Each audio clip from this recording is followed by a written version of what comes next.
Captain Vikram Batra 22 साल पहले हिमाचल प्रदेश के एक गांव से एक पत्र रक्षा मंत्रालय के पास पहुंचा। पत्र लिखने वाले एक स्कूल के शिक्षक थे।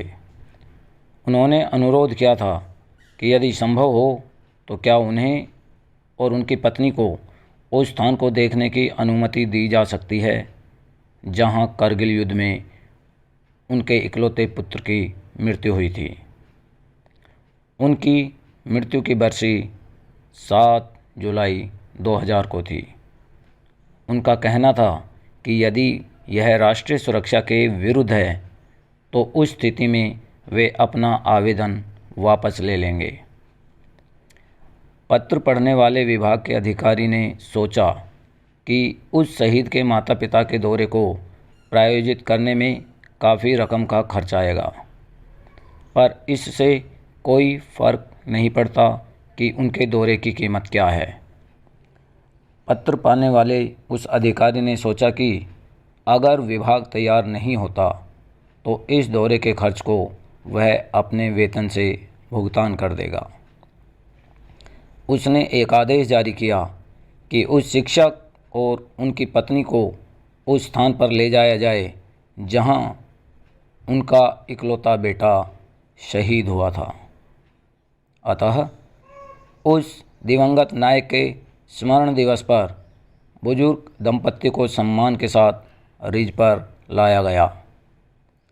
जब उन्हें उस स्थान पर ले जाया गया जहां उनका पुत्र शहीद हुआ था तो ड्यूटी पर मौजूद सभी लोगों ने खड़े होकर सलामी दी, लेकिन एक सिपाही ने उन्हें फूलों का गुच्छा दिया और झुककर उनके पैर छुए।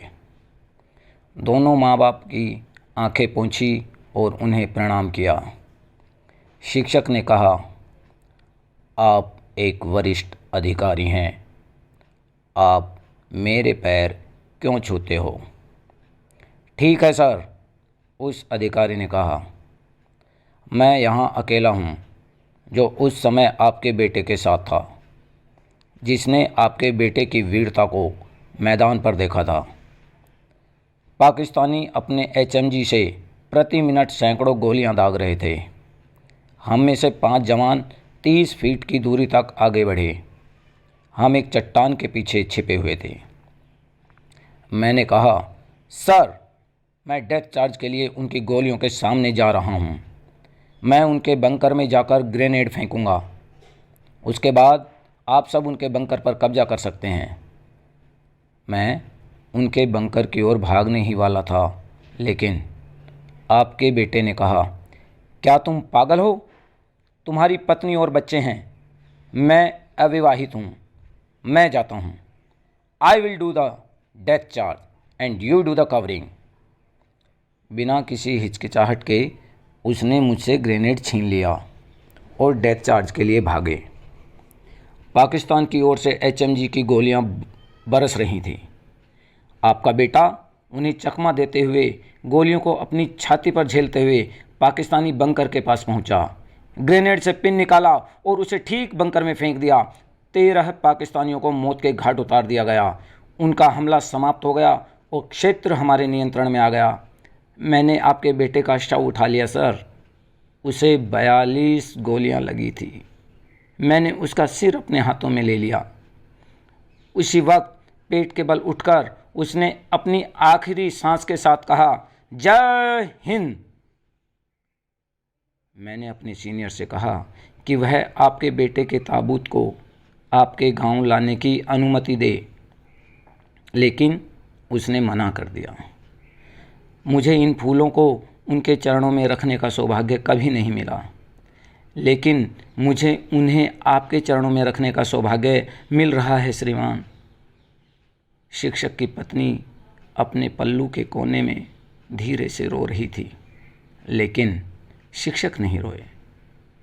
उस शिक्षक ने जवान से कहा कि मैंने अपने बेटे के छुट्टी पर आने पर पहनने के लिए एक शर्ट खरीदी थी, लेकिन वो कभी घर नहीं आया और कभी आएगा भी नहीं।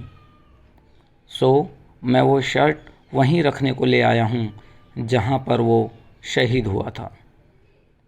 पर अब आप इसे क्यों नहीं पहन लेते बेटा? कारगिल के इस नायक का नाम था कैप्टन विक्रम बत्रा। उनके शिक्षक पिता का नाम गिरधारी लाल बत्रा है। उनकी माता का नाम कमल कांता है। मेरे प्यारे दोस्तों, यही हमारे असली हीरो हैं। आज 7 जुलाई 2022 है। हमारे देश के इस असली हीरो को मेरा शत शत प्रणाम। जय हिंद।